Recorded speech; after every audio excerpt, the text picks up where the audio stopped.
It was a rainy night in New York when Emily, a 30-year-old woman who had been like family since childhood, came to stay at my apartment, and although we had always been close, that evening carried a strange energy I couldn't explain. She sat quietly with her coffee, her eyes filled with both warmth and a sadness I had never seen before, and when she suddenly asked if she could sleep in my room because she didn't feel safe alone, I agreed without hesitation, unaware that this small decision would change my life forever. For as the night grew darker, our conversation turned deeper, and she opened up about her struggles, her lost dreams, and the way loneliness had been haunting her, and in that moment her hand brushed mine, sending a wave of emotions through me. Confusion, tenderness, and a love I had buried deep inside but never dared to admit.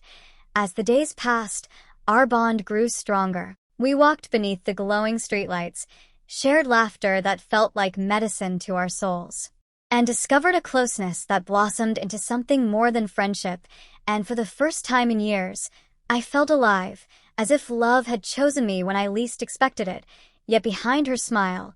Emily carried a secret that soon shattered the calm we had built, because one night I found her on the balcony with tears streaming down her face, her phone buzzing with messages that chilled me to the bone, and when I saw the screen, I realized they weren't harmless texts but threats from someone she had been running from, someone dangerous who had been following her for months, and she finally confessed that the reason she had come to me that night was not only for comfort but for survival, because she trusted me to protect her, and just as I wrapped my arms around her, promising never to let her go, a heavy knock echoed through the door, shaking the walls of the apartment and leaving us frozen in silence, because whatever stood on the other side was about to change everything. And in that instant, I knew our story wasn't ending. It was only just beginning. The loud knock on the door that night made both of us freeze in fear, and for a long moment neither of us moved, our hearts racing as though the walls themselves could hear them, until Emily gripped my hand tightly, her eyes wide with terror, whispering that she knew exactly who it was. The man who had been following her across cities, a shadow from her past. She had tried desperately to escape, and before I could even react, the knock turned into pounding, each thud louder and more threatening than the last, forcing me to quietly lead her to the back of the apartment where I told her to stay hidden while I faced whatever was coming. My mind was torn between fear and the fierce determination to protect her, because somewhere in the middle of our laughter, our confessions, and our tender closeness, she had become more than just a friend. She had become the reason my heart beat with purpose. And I couldn't let anyone take that away from me, so I opened the door only to find an envelope taped to it, and inside was a single note that read, "You can't hide her forever. She belongs to me."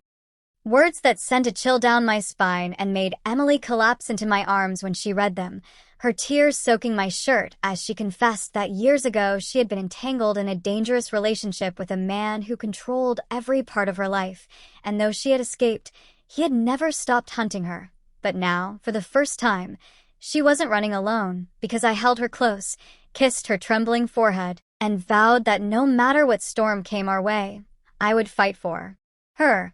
even if it cost me everything. And as lightning flashed outside the window, I realized the night had transformed from love into war, and our story was no longer just about romance but about survival, with destiny testing how far love was willing to go when danger stood at the door.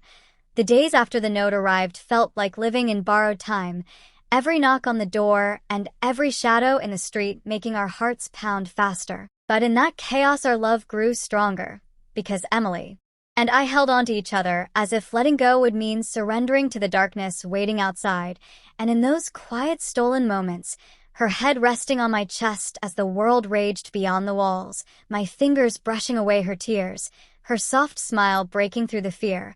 I discovered that love in its purest form isn't about perfection but about choosing someone even in the storm. And for the first time, she confessed that the reason she had sought me out wasn't only safety, but because she had loved me silently for years, and when she kissed me that night, slow and trembling, I felt as if fate had finally given us a reason to fight harder. But fate can be cruel, and just when hope began to light our hearts, the nightmare we feared came true, because one evening as the city lights shimmered outside, The door burst open, and the man who haunted her past stood there with eyes full of rage, his voice echoing like thunder as he swore to take her back, and in that split second I stood between them, my body trembling but my soul unwilling to move aside, declaring that Emily wasn't his to own. She was mine to love and protect, and though he lunged forward with fury, Emily's scream cut through the air. Neighbors rushed to the hallway,